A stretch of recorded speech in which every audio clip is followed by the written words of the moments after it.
La clé du mystère sur Fréquence Évasion, histoire insolite, recherche et témoignages. Dans quelques instants, sur Fréquence Évasion, dans La clé du mystère, une invitée, Michel Malcalazès, qui a écrit un livre, Une vie après une expérience de mort imminente, un chemin initiatique, chez Dervy Éditions. C'est tout de suite sur Fréquence Évasion.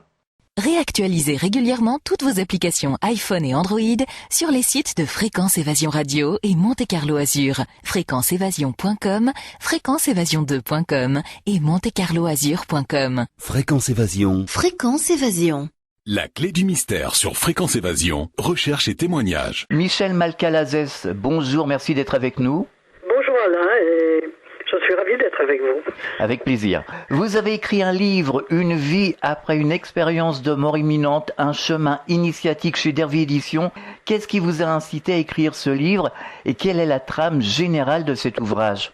Ce qui m'a mené à écrire ce livre, c'est surtout ce qui s'est incarné, si vous voulez, dans ma vie, après cette expérience. L'expérience en elle-même est fabuleuse, peut-être on en parlera après, mais ce qui m'a le plus motivé, c'est ce qu'elle avait engendré et le changement de vie qu'elle a engendré en moi, qu'elle a provoqué.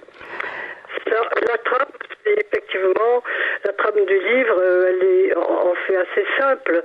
C'est d'une part le témoignage, qui est suivi très immédiatement d'une série de visions que j'ai eues durant toute ma vie, qui se sont produites à des moments charnières dont je n'avais pas le sens sur le moment.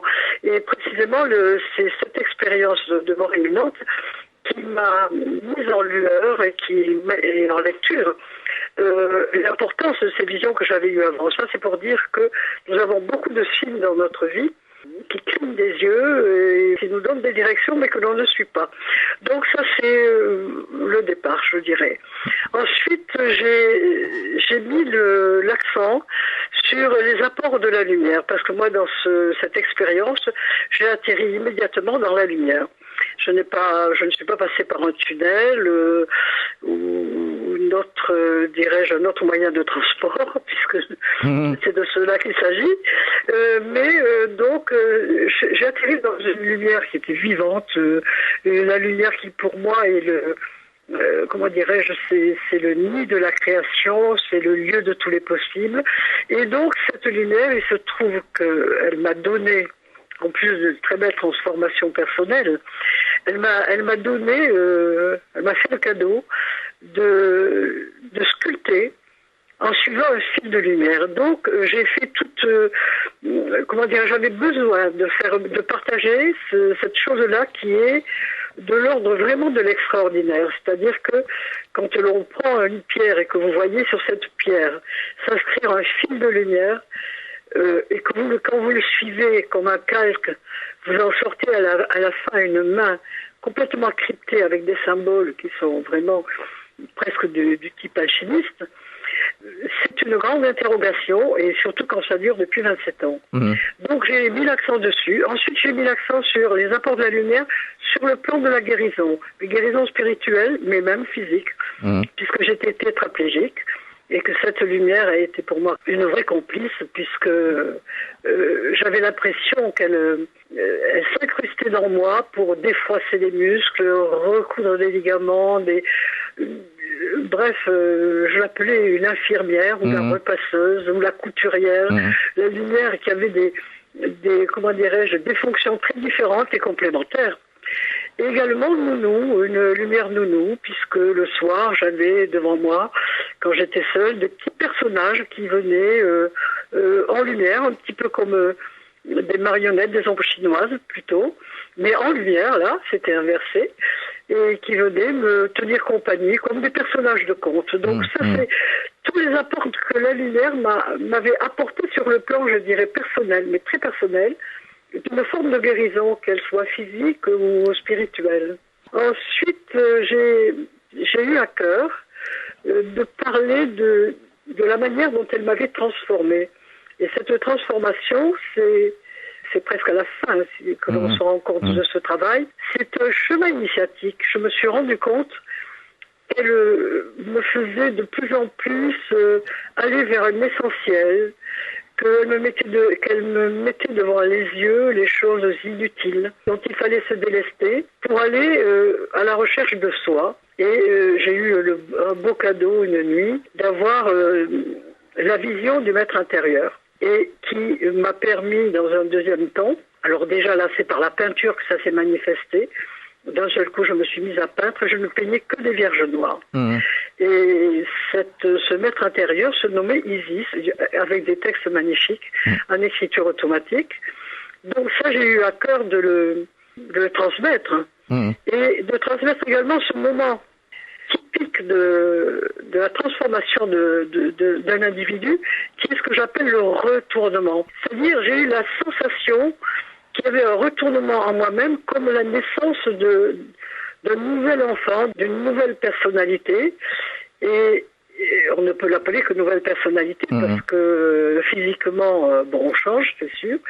Et cette nouvelle personnalité a été nommée lors d'un rêve initiatique que je raconte, qui est merveilleux d'ailleurs, et où je rencontre un homme en blanc qui me fait découvrir une bibliothèque universelle, je dirais, merveilleuse, où on flotte dedans, que j'accompagne en flottant également. Je suis avec lui en toute confiance, et qui me donne un instrument qui, après j'ai découvert, s'appelle un yad. Et c'est un mot hébreu pour dire la main, et avec lequel il me demandait de lire, et je lisais l'hébreu d'une manière courante, comme si je l'avais toujours lu. Et c'est lors de ce rêve, qui est un rêve initiatique, que donc je me suis mise également à découvrir des origines chez moi, des origines qui avaient été enfouies, des origines juives. Et cela m'a amené également, non seulement à la recherche, dirais-je, de soi, parce que c'est vraiment une quête de soi, mais à la manière socratique, si je puis dire, mais également, ça a été doublé par une quête de l'origine humaine, de la racine humaine. Et effectivement, je me suis mise à faire des études en hébreu et tout. 7 ans d'études quand même, hein, je peux être habile. Et donc, pour découvrir fondamentalement, sur le plan humain, qui je suis, d'où je venais, ça c'est quasiment de l'ordre presque de la reconnaissance d'incarnation passée, et à l'heure actuelle, quelle est cette incarnation qui se reposait devant moi, parce que est-ce que l'MDE n'est pas une forme de réincarnation, puisque on devient vraiment quelqu'un d'autre. On se transforme, oui. Ça. Et donc j'ai eu également un coup de poème qui m'a été donné par ce personnage en blanc, magnifique, avec un charisme superbe, mais une très grande simplicité, et qui m'a donné le prénom de Malka. Alors revenons au début. Le 3 novembre 1989, vous avez eu un accident de voiture. Oui. Que s'est-il passé exactement à la suite de cet accident? Eh bien, écoutez, l'accident en soi, je n'en ai guère le souvenir, puisque j'aurais démarré d'un stop dans un petit village à côté de Chartres, où j'avais posé ma voiture qui était tombée en panne. Donc, je revenais de la prendre. Elle était tombée en panne. Lors de mon départ en vacances, j'étais partie sur Rennes-le-Château, qui est une région privilégiée pour moi, mais également un berceau familial, la haute vallée de l'Aude. Et donc, pour pouvoir continuer mes vacances, j'avais laissé cette voiture au garage et j'avais loué notre voiture pour partir. Donc là, je reviens de Rennes-le-Château et des Corbières, qui est ma niche personnelle, je puis dire. Notre région, en quelque sorte. Oui, c'est ma région, c'est une de mes régions, en tous les cas, bien accrochée à mon cœur. Et donc, d'un seul coup, je redémarre d'un stop dans ce village, en ayant récupéré ma voiture, et j'ai senti un choc. Ça, le choc, il y a des moments, je l'entends encore dans ma tête, et c'est revenu très tardivement dans moi. Et d'un seul coup, je me suis trouvé inspirée par une double spirale qui était de couleurs fabuleuses et qui était également, j'étais enveloppée de musique, mais alors j'aime pas le mot céleste parce que bon, nous on peut dire céleste quand on l'a entendu, mais c'est indéfinissable, c'est comme les couleurs, ce ne sont plus nos couleurs.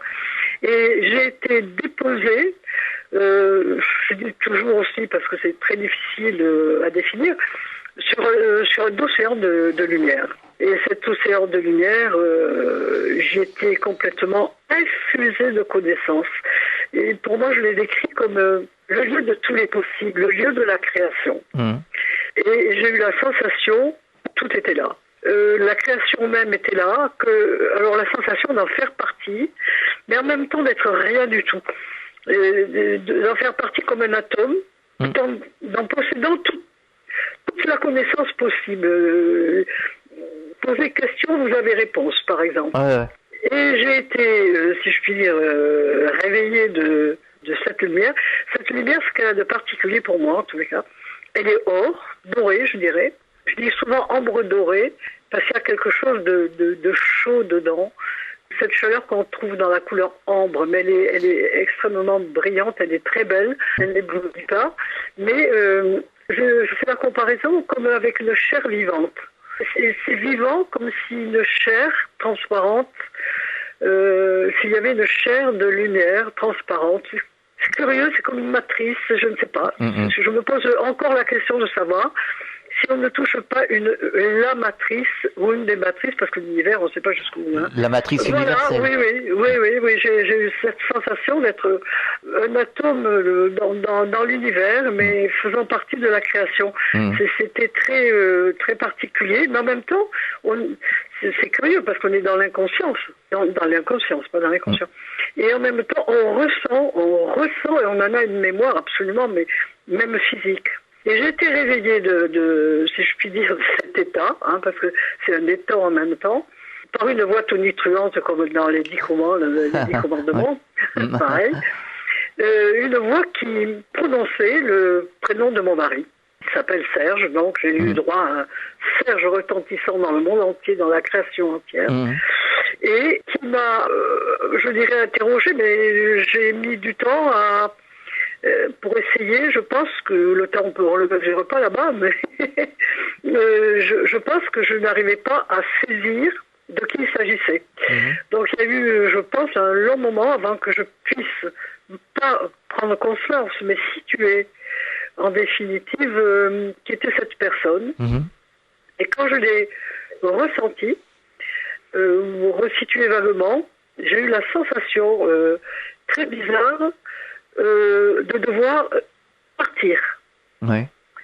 Et partir de là où j'étais, à regret d'ailleurs, parce que non seulement vous y avez la connaissance, vous êtes enveloppé d'un amour, comment dirais-je, moi j'ai la chance de connaître l'amour, hein, c'est un cadeau déjà sur Terre, hein, mais là c'est démultiplié, quoi. On ne connaît pas. On ne connaît pas.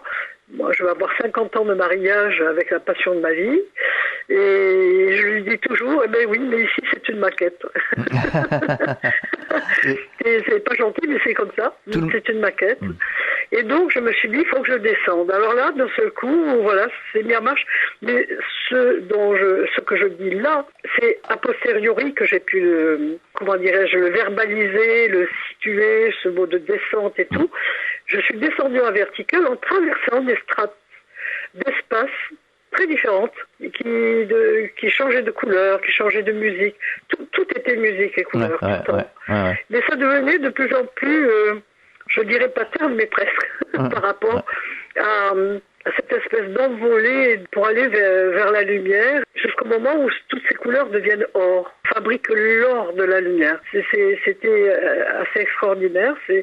Mais c'est pour ça que je dis que c'est initiatique, parce que je pense c'est comme en alchimie, on transforme le plomb, c'est le but, le plomb en or, et c'est là où j'ai vu une analogie beaucoup plus tard avec ce vers quoi nous amène cette expérience, c'est-à-dire c'est vraiment un chemin initiatique. Michel Malcalazès, on marque une pause, on revient dans quelques instants. Chaque jour sur Fréquence Évasion Radio, vos rendez-vous quotidiens. Écoutez Fréquence Évasion en téléchargeant l'application iPhone ou Android et retrouvez-nous sur www.fréquenceévasion.com. Infos, chroniques, interviews et détente. Fréquence Évasion Radio, dites-nous tout. Fréquence Évasion. Fréquence Évasion. La clé du mystère sur Fréquence Évasion, recherche et témoignages. Nous sommes de retour sur Fréquence Évasion, toujours en compagnie de notre invité, Michel Malcalazès, qui écrit un livre, Une vie après une expérience de mort imminente, un chemin initiatique, chez Dervy Éditions. Est-ce que vous avez rencontré des personnages de l'autre côté? Alors, dans la lumière, curieusement, j'ai vu un personnage magnifique d'ailleurs, d'une beauté extraordinaire, qui ressemblait à ma mère, mais ma mère n'était pas décédée. Et je sais qu'elle ressemblait beaucoup à sa mère, donc à ma grand-mère, mais je ne l'ai jamais connue. Et ce personnage flottait, c'était magnifique, flottait. Elle était toute habillée de mauve, en voile mauve, avec un bouquet d'iris dans la main droite, ça je m'en souviendrai toujours, qui était d'une grâce. Alors c'était un personnage d'une grâce exceptionnelle, qui souriait, mais elle ne s'adressait pas à moi, elle ne me regardait pas particulièrement. Elle était là, comme la beauté incarnée, la mère incarnée peut-être, l'énergie féminine incarnée, parce qu'après on se pose toutes les questions, enfin il y a toute une série de questions qui s'imposent à nous plus exactement, mais je n'ai pas eu de communication avec elle. C'est la voix qui a été vraiment décisive dans ce que j'appelle le chemin du retour. Et dans ce chemin du retour, par contre, une fois que j'ai eu traversé des milliers de kilomètres, c'est comme ça qu'on arrive un peu à délimiter les choses, je me suis trouvée suspendue à ma double hélice. J'ai jamais quitté ma double hélice, si je puis dire, sauf pendant la lumière. Et je me suis mis comme une araignée au centre d'un immense temple. Alors ça, c'est quelque chose de, comment dirais-je, d'indélébile aussi. C'est un temple qui pouvait faire la grandeur, j'essaie toujours d'évaluer, mais vraiment la grandeur de la Terre minimum. Ah oui, quand même. Immense. Ouais. Ah oui, c'est quelque chose d'immense. Et je voyais que dans ce temple, il y avait 4 murs très particuliers, solides, et je percevais qu'il était fermé, mais pas du tout par un mur solide. Mais dans un premier temps, j'ai été plus interpellée par une brume, c'est une lumière comme une brume, une lumière mauve, brumeuse, vivante encore, très douce, dans laquelle se croisaient, se décroisaient, ce que j'appelle moi des entités, on pourrait dire des âmes pour des personnes qui situent moins le mot entité, mais qui se croisaient, se décroisaient tout à l'horizontale, alors que moi j'étais à la verticale. Et ça a été une question que je me suis posée après, pourquoi? Et après, les réponses, on les a au fur et à mesure. Et donc, ma première interrogation a été le contact avec ces entités, qui étaient dans une douleur, qui était due à une attente terrible. Mais une douleur, je dirais, psychologique, affective, une douleur qui était quasi humaine, quelque part. Et elles se sont mises en communication télépathique avec moi. Et elle me demandait de les amener dans la lumière. Toutes elles me frôlaient, c'était furtif. Et toutes me demandaient de les amener dans la lumière. Alors, à un moment donné, je me suis dit, bon, non, là, c'est un lieu où je ne dois pas rester. Et je me suis dit, il faut que je parte de là. C'est ce qu'on appelle le bas astral, finalement. Le bas astral? Le bas astral, oui. Moi, je me dis, pourquoi pas? Je ne sais pas. En tous les cas, je sais que moi, je ne devais pas rester là. Et je me suis engagée à les aider. De manière vraiment, comment dirais-je, spontanée. Et j'ai eu les réponses aussi après pourquoi je pouvais les aider. Mais sur le moment, je ne pouvais pas dire comment j'ai pu m'engager à dire je vous aiderai à trouver la lumière. Et pour finir un petit peu sur cet épisode, oui, le bas astral, parce que là, je me suis posé la question bien après, parce que moi, le religieux, toute la symbolique religieuse, avec l'enfer, le paradis et le purgatoire, bon, ce sont des symboles qui nous permettent de réfléchir ou d'adapter des comportements dans notre vie humaine, pour ceux qui croient, si je puis dire. Mais là, effectivement, je me suis posé la question du purgatoire, moi. Je sais que je ne suis pas dans le religieux, mais je me suis dit, ce sont des entités qui attendent la lumière. Donc il y a une conscience d'un mieux, d'un meilleur, qui s'appelle la lumière, effectivement, qui amène la sérénité, la paix, la connaissance. vers laquelle il faut aller. Et visiblement, ils ne peuvent pas y aller seuls. Il y avait une problématique qui m'était posée et j'aurai la réponse bien plus tard. J'aurai la réponse que je l'ai eue en 89, l'accident, la réponse je l'ai eue en 97. Oui, c'était quoi la réponse? Et la réponse, c'était tout simplement, enfin c'est un cadeau aussi, hein. C'était un rêve initiatique que j'ai eu, dans lequel je me suis trouvé sur une plateforme en haut d'une montagne très très très haute, on va dire l'Himalaya, quelque chose comme ça. Je me trouvais sur une plateforme en face d'un Bouddha de lumière. Et cette plateforme se trouvait en face d'une entrée, d'une grotte, qui était en forme d'arche, complètement bordée de lumière dorée, qui était très très très belle, qui est de la même lumière que celle dans laquelle j'avais été.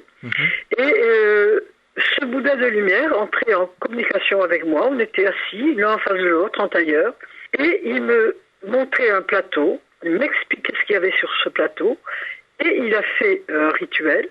Et il me dit, c'est le rituel de lumière pour faire passer les entités à la lumière. Il l'a pratiqué et j'ai vu une volée d'entités partir et se transformer. Alors ça, c'était assez incroyable et tout simple. Comme des bulles de lumière, mais de toutes les couleurs. Des grappes qui partaient dans l'espace vers la lumière. Et dans un deuxième temps, bon, il me dit, toujours télépathie, hein, et on parle pas.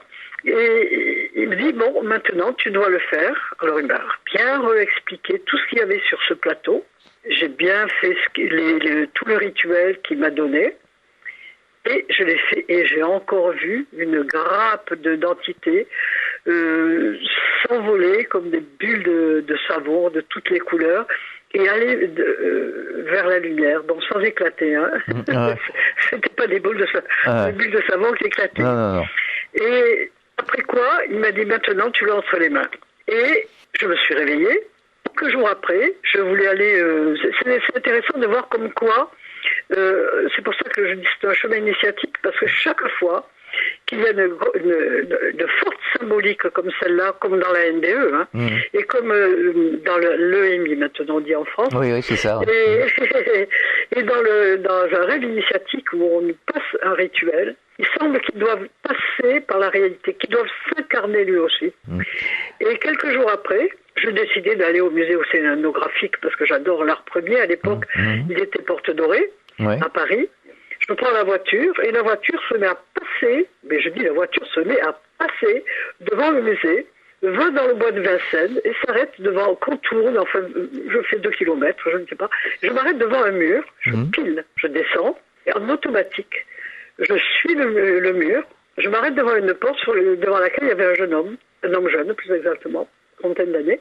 Il me dit, vous venez pour prendre le refuge? Je lui dis oui. Et ça c'était pas le rêve, hein, c'était la réalité. Et je le suis donc, parce que moi je connaissais pas du tout cet endroit. J'ignorais qu'il y avait un temple bouddhiste à Paris, dans Vincennes. Et donc, on se retrouve devant le temple, on monte les marches. Et là, il y a des moines qui viennent nous trouver, 2 moines qui viennent nous accueillir. Ils nous disent, vous venez pour le... Oui. Je réponds pareil, avec une assurance, mais n'appelons pas possible. Oui, tout à fait. Ensuite, on va à l'intérieur, c'est une forme de bibliothèque, une sorte de bibliothèque. Et là, on nous prend séparément et il y a un moine qui vient me trouver, il me dit « Vous êtes prête? Vous avez suivi tout l'enseignement ?» « Oui. » Eh bien, vous montez au premier étage, vous allez prendre refuge. Et là, je me suis trouvée à prendre refuge pendant 4 heures. Et à la sortie, effectivement, je me demandais ce qui se passait. Je suis rentrée chez moi. Je n'ai pu parler à personne de ce qui m'est arrivé. 3 jours après, j'appelle le lama du coin, parce que je voulais m'expliquer avec lui. Je me demandais ce que je faisais là. Je ne me sentais pas bouddhiste. Et j'ai eu rendez-vous, mais carrément le surlendemain. Il me reçoit, souriant, comme tous les lamas, bien sûr. Et je lui raconte que moi, je ne me sentais pas du tout bouddhiste, mais que... Et lui, comme il sente bien, il a une très belle intuition, une très belle sensibilité, il me dit, oui, mais... Quoi? Vous êtes venu, qu'est-ce que vous avez vécu? En gros, il me demande. Et je lui explique. Ah, mais il me dit, mais c'est pas... Je lui explique mon rêve. Et il me dit, ah, mais c'est normal, tout va bien. Il m'a dit, vous n'êtes pas obligé d'être bouddhiste. Mais je vous invite à venir suivre notre rituel de passage à la lumière. Et le passage également, l'initiation au Bouddha bleu de médecine. en Normandie, donc c'était quelques semaines après. Et pareil, là j'ai pris ma voiture en pleine nuit, j'y suis arrivé dans un château, je ne savais pas où c'était, mais en automatique, là, quand on dit qu'il y a vraiment... Moi, le mot de guide, je trouve qu'il est très galvaudé, mais donc pour dire si j'étais guidé, je ne sais pas. On a une adéquation avec ce vers quoi on doit aller. Voilà. À la page 76 de votre livre, vous avez évoqué les NDE et les mondes parallèles, la réincarnation bien entendu. Quel rapport y a-t-il entre les NDE et les mondes parallèles? Les mondes parallèles? Oui. Eh bien, moi je pense que les NDE, c'est comme un outil de transport qui nous permet de visiter, de passer d'un monde à un autre, parce que précisément après avoir vécu cette NDE, moi, j'ai vécu des expériences très différentes, dont une qui est proche du chamanisme, ça nous transforme énormément. Et par exemple, il y a un moment où mon mari étant très mal, je ne sais pas, il était très mal, je ne sais pas pourquoi, on se reposait ensemble. Et d'un seul coup, je sais pas, je me concentrais sur sa guérison. Je me disais, c'est pas possible, il faut qu'il se passe quelque chose. Et d'un seul coup, exactement par le principe presque de la NDE, nous nous sommes trouvés transportés tous les deux, en flottant, vers une espèce de vaisseau, comment dirais-je, j'appelle ça la peau d'ange, moi, dans laquelle, vous savez, on passe, mais au travers de on va appeler ça une paroi pour concrétiser, et dans laquelle, on a été accueillis par un homme en blanc, qui s'est mis à soigner mon mari, il l'a pris en main, on flottait, tout se passe en flottant. Et donc, je vais pas vous raconter toute... Non, vous avez fait une OBE, vous avez fait une sortie de corps. Fait plusieurs. Après, on en fait plusieurs, parce que, et je trouve que Jocelyn Morisson, dans sa préface, le traduit très très bien, parce que, en tous les cas, je pense que je ne suis pas la seule. Si moi je le vis, c'est qu'il y en a d'autres qui vivent aussi. On les a ici à la radio. Voilà, on peut revenir, mais je dirais pas presque à loisir, mais presque, dans des mondes très différents dans lesquels on a des réponses. On va chercher des réponses. On ne sait même pas qu'on va y aller. Il y a des fois, si. Moi, je m'allonge, je pense à quelque chose, je dis, bon, je vais aller piocher quand même un peu, je vais voir vers où ça se trouve. Par exemple, les murs du temple. Je n'avais de cesse de vouloir voir ces murs. Eh bien, il suffit de se remettre en situation, dans l'état, c'est un état très précis, et on a une décorporation qui se fait, et j'ai pu observer, mais vraiment pas mais au détail, chaque mur de ce temple. Et dont un qui est d'une merveille, bon, je peux dire, il y a 3 murs, un est grec, puisque les frontons sont sculptés, avec des sculptures qui nous évoquent symboliquement, qui nous donnent le sens, c'est-à-dire le fronton grec, on dirait que c'est Platon, Socrate qui sont en train de discuter, c'est presque une imagerie naïve, mais c'est sculpté, c'est là, ça nous dit. Ensuite, il y avait un mur qui représente, dans le fronton représente un cercle dans lequel il y a un cœur, et ensuite des rayons qui partent de ce cœur. Après, il y a des machines volantes à côté qui sont gravées, et ils sont dégagés la force, c'est un mur inca. Et les pierres ne sont pas les mêmes, et le grec est dans des pierres rectangulaires bien taillées, dans une espèce de blanc doré. Et l'inca, ce sont des pierres carrées, des cubes. Ils ont la même hauteur.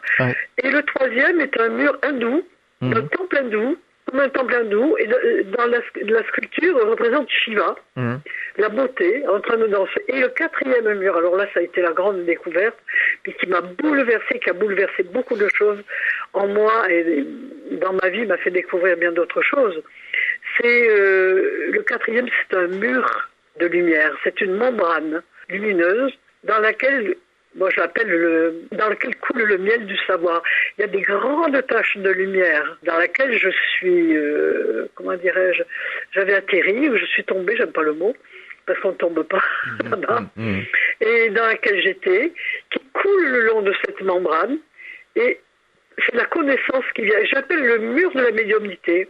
Je pense que cette membrane nous permet de passer, par exemple, de notre réalité, précisément d'autres mondes dans lesquels chaque fois quand je me mets dans cet état de questionnement où j'essaie d'avoir une réponse, je cherche une réponse, c'est comme si j'allais cueillir, si je puis dire, ces taches de lumière avec la connaissance.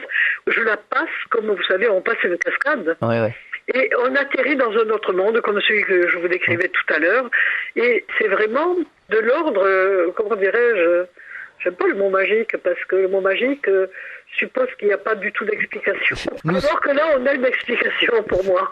Finalement, nous sommes multidimensionnels. Voilà. Moi, je pense que hors le corps, une fois qu'on s'est échappé du corps, qu'on a cette capacité de sortir du corps, je crois que chaque personnalité a un rapport avec un soi. C'est là où je rejoins beaucoup Philippe Guillemont et Jocelyn Morisson quand ils parlent des lignes temporelles. Oui. Dans son explication dans la physique de la conscience. Pourquoi ? Parce que je pense que à la lumière, si je puis dire, c'est un jeu de mots, à la lumière de cette expérience, nous sommes plusieurs. Je pense que nous sommes plusieurs appartenant à de grandes familles. Et chaque grande famille a un archétype qui représente un soi, mais un soi, archétypal. Donc, moi j'ai des textes en écriture automatique là-dessus. Il y en a un d'ailleurs dans mon livre, j'en ai mis un, qui s'appelle les centrales cosmiques, où il est écrit que nous appartenons, nous sommes plusieurs à appartenir à des grandes centrales, dont moi mon archétype serait Michael. Il se nomme Michael, et nous sommes là pour essayer de faire vivre la justice, le vrai, le beau.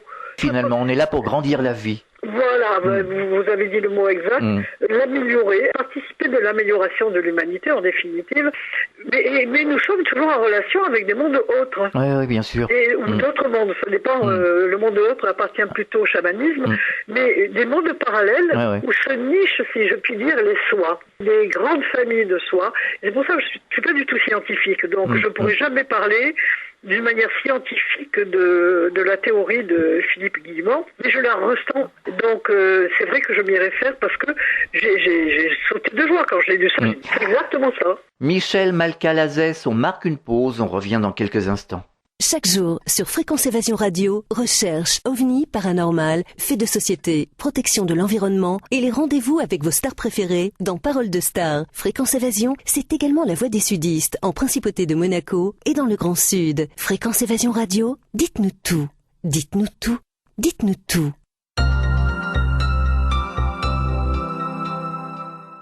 La clé du mystère sur Fréquence Évasion, recherche et témoignages. Nous sommes de retour sur Fréquence Évasion, toujours en compagnie de notre invité, Michel Malcalazès, qui a écrit un livre, Une vie après une expérience de mort imminente, un chemin initiatique, chez Dervy Éditions. Alors, dans votre livre, vous parlez également de la loi du libre arbitre. Certains prétendent que le libre arbitre s'exerce sur certaines planètes, comme la Terre, et d'autres nous disent que le libre arbitre est une loi universelle, donc valable pour tout le monde.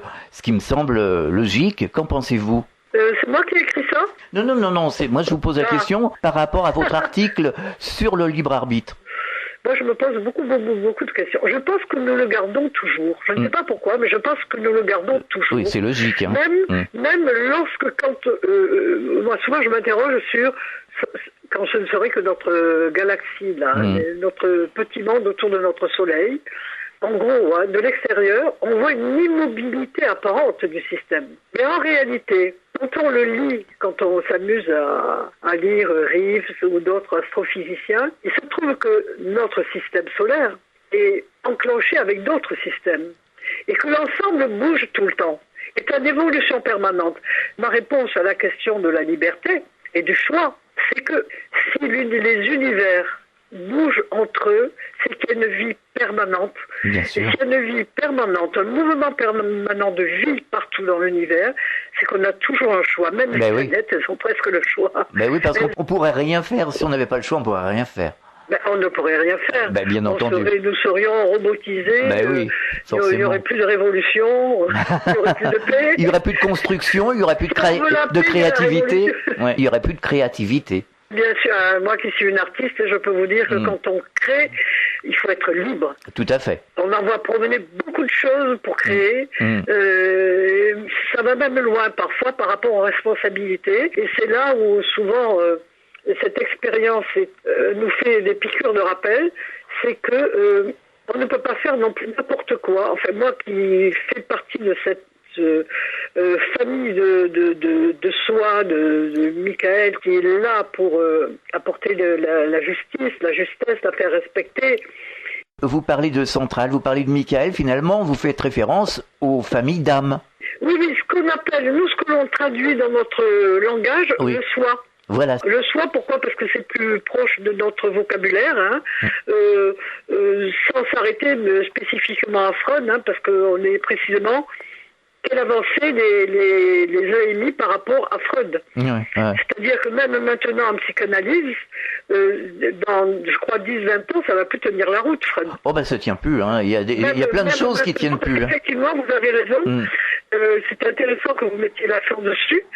Ces familles de soi sont des entités, des âmes. C'est comme un creuset alchimique d'âmes, hein, qui contient une âme, comment dirais-je, une grande famille d'âmes. C'est ça. C'est comme la racine, c'est comme une racine. Parce que ici, on est dans des familles terrestres et de l'autre côté, on est dans des familles d'âmes. Exactement.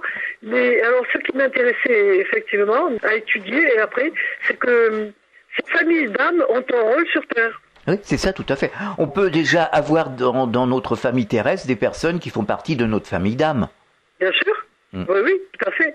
Et l'intérêt, c'est que moi, ce que je sais pas, dans le livre, j'en parle, j'ai reçu un merveilleux texte en écriture automatique en étant assise sur la marche de la maison de Nostradamus, qui parle de l'alliance de la lumière actuelle.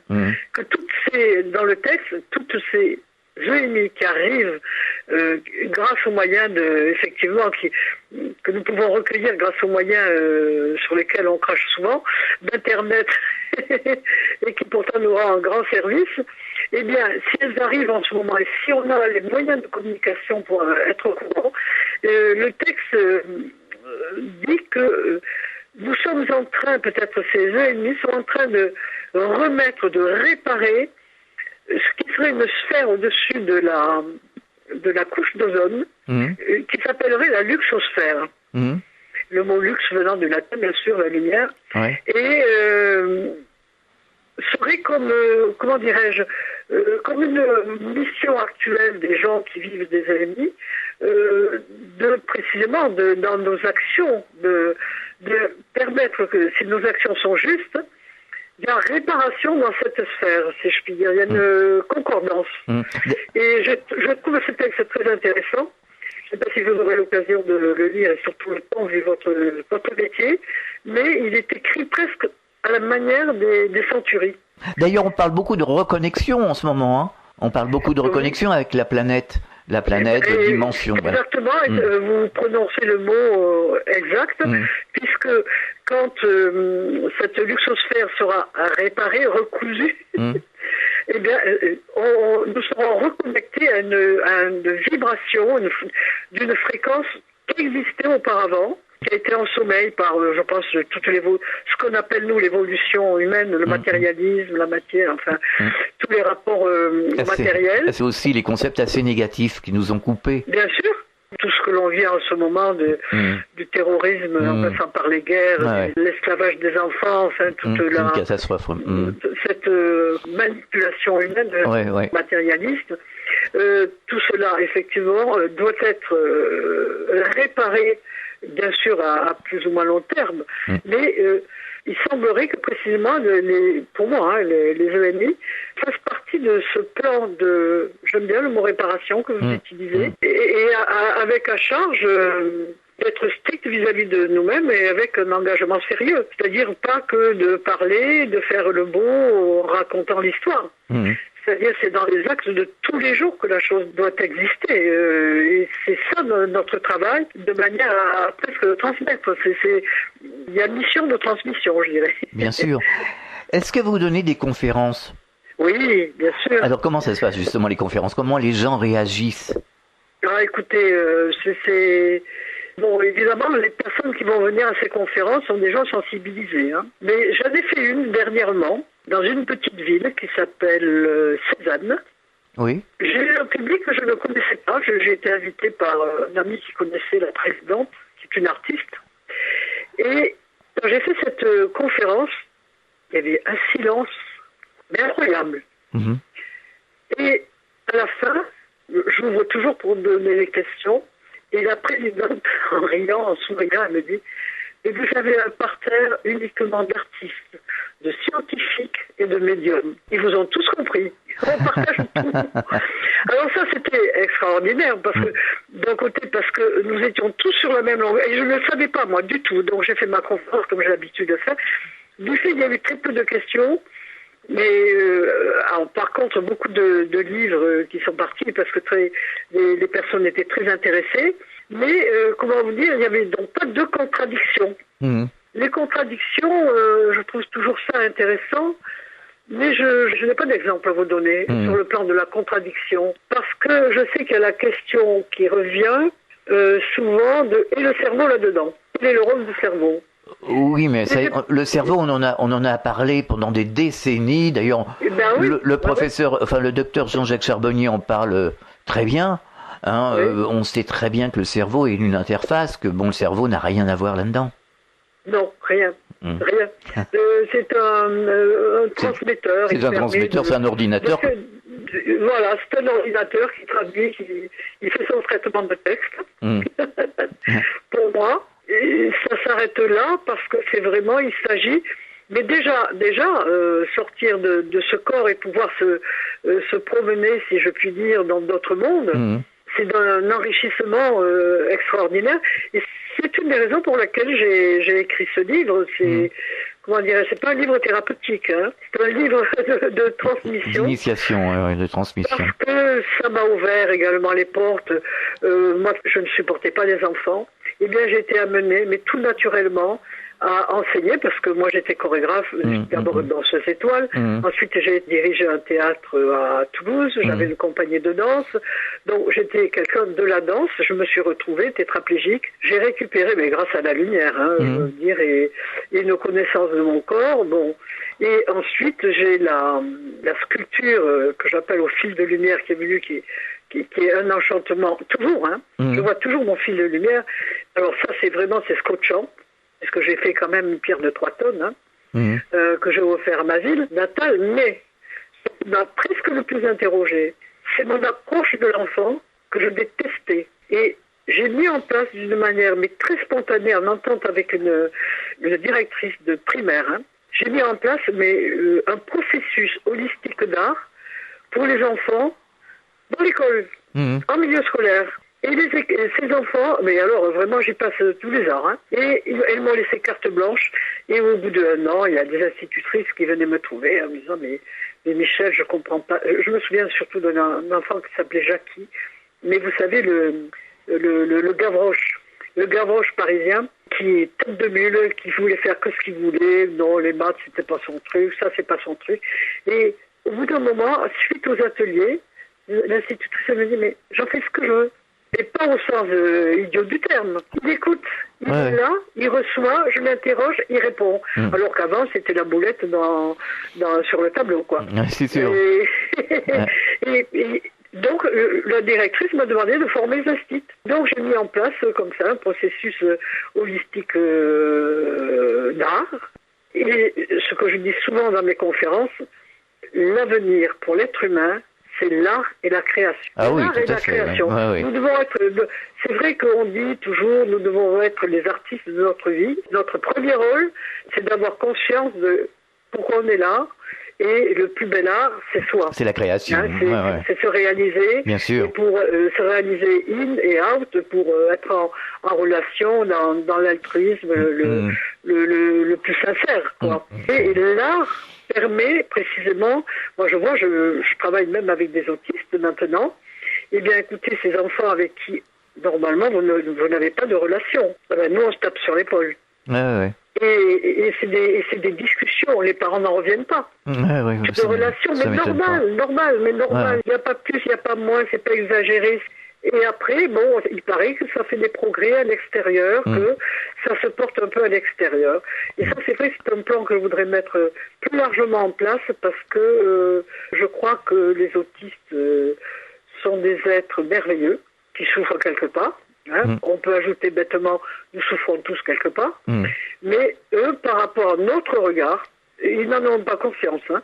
Mais on peut dire nous on pense qu'il y a un manque, mais comme disent certaines personnes, on n'a jamais vécu ce qu'ils vivent, s'il faut, ils savent même pas ce qu'on vit, et c'est nous qui avons un manque pour eux. Moi, ça m'a permis d'aborder ce monde, mais je n'aurais jamais, j'allais dire osé, c'est même pas le mot, je n'y aurais pas pensé. Parce que, vous savez, un artiste, c'est un égo. Ouais.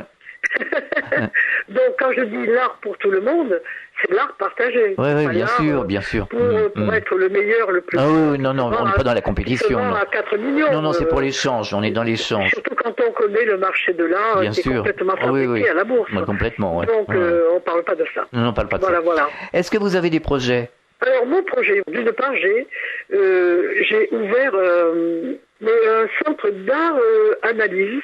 Oui. Transpersonnel qui forme des art thérapeutes suivant toute ma ligne, si je puis dire, initiatique. C'est-à-dire que au lieu d'une analyse traditionnelle, hein, je forme des personnes qui amènent l'être à se découvrir par l'art, le dialogue, mais pas suivant la thèse classique de Freud, voire Lacan, même s'il nous a amené la notion de l'ailleurs, et il faut le remercier quand même, c'est un beau pas. Mais donc j'ai cet institut qui s'appelle l'INAT, c'est un institut d'art analyse transpersonnelle, pour former des art thérapeutes transpersonnels. Ça existe. Et je vais précisément, ce que je veux là, parce que il a été en sommeil 2 ans, je veux le rouvrir et dans des terres qui sont porteuses précisément pour l'âme et l'esprit, comme les Corbières par exemple. Ah oui, magnifique endroit. Voilà, ça j'y tiens. Et je suis en train je cherche des partenaires et de mettre en place précisément le chemin initiatique, mais sur la terre des Corbières. D'accord. Mais le mettre en place avec, dirais-je, des points précis que je l'ai fait déjà. Mais je voudrais le proposer d'une manière plus ouverte, parce que c'est merveilleux, et qu'à la fin de ce chemin, il y a une ouverture de l'esprit, il y a une transformation des êtres. Et après, les gens peuvent y revenir en ayant vraiment, j'aime pas le mot modèle, parce que chacun y trouve ses réponses. Et celui qui trouve une réponse à tel endroit, l'autre ne va pas l'y trouver là, va le trouver ailleurs. Mais, comment dirais-je, c'est une route qui amène à mieux se connaître, mais sur le plan des lieux telluriques. Parce que c'est eux aussi qui nous révèlent. Hein. Oui, c'est sûr. Ça, c'est très important. La lumière nous révèle sur un plan au-delà, je dirais, mais la Terre a sa réponse. Il y a des lieux qui nous donnent nos réponses, et il y a celui-là parmi d'autres, et c'est vrai que je tiens beaucoup à le mettre en place très très vite. Voilà, ça fait partie de mes projets. Et j'ai écrit un livre, j'ai commencé un nouveau livre, sur l'écriture automatique et son enseignement. Alors, est-ce qu'on peut vous retrouver sur Internet? Vous avez un site? Malheureusement, je suis nulle pour tout ça. Ah, il faudra vous y mettre alors, parce que c'est intéressant. Oui, je sais, mais je suis nulle et j'ai personne pour m'aider. Ouais. Parce que, voilà, c'est comme ça. S'il y a, je fais appel, s'il y a des bonnes âmes qui peuvent m'aider, je vais profiter de notre interview. Non, on ne sait pas, quelqu'un peut m'aider, parce que c'est vrai, j'ai des sculptures superbes, des photos sur le travail avec des enfants, même des vidéos. J'ai un matériel extraordinaire. Sur la transformation précisément des enfants et tout. Mais je n'ai pas encore de site, effectivement. J'en ai un sur l'INAT quand même. J'ai quelque chose sur l'INAT, sur l'Institut d'art analyse. Vous avez une page Facebook de toute façon. On peut vous joindre sur la page Facebook. Sur Facebook. Mais je le nourris peu et je crois qu'il faut que je m'y mette bien. Un livre, Une vie après une expérience de mort imminente, un chemin initiatique chez Dervy Éditions à découvrir. Michel Malcalazès, merci d'avoir participé à cette émission et bon courage pour la suite en tout cas. Au revoir. Eh bien, je vous dis au revoir Alain et un grand merci pour cette écoute. Et à très bientôt. Cette diffusion. Fréquence Évasion.